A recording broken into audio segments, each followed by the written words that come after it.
بسم اللہ الرحمن الرحیم نحمده ونصلی علی رسوله الکریم اما بعد۔ جناب قاضی محمد اویس صاحب اکبر آباد سے معلوم کرتے ہیں کہ اگر کوئی شخص ظہر کی 4 سنت مؤکدہ نہ پڑھ سکا تو اس کی قضا فرض کے فوراً بعد کرے یا 2 سنتوں کے بعد۔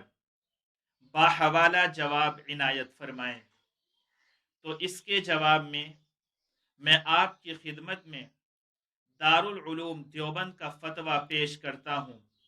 اس سلسلے میں دارالعلوم دیوبند کا فتویٰ یہ ہے کہ اگر کوئی شخص ظہر سے پہلے کی 4 سنت مؤکدہ نہ پڑھ سکا اور جماعت میں شریک ہو گیا تو اب وہ ظہر کے فرائض کے بعد پہلے 2 سنت مؤکدہ پڑھے، اس کے بعد 4 سنت مؤکدہ ادا کرے، یہ زیادہ بہتر اور افضل ہے۔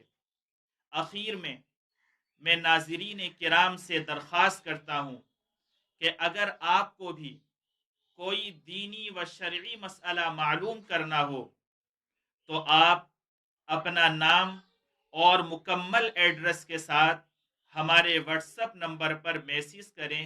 انشاءاللہ العزیز آپ کے سوال کا جواب دینے کی کوشش کی جائے گی۔ السلام علیکم ورحمۃ اللہ وبرکاتہ۔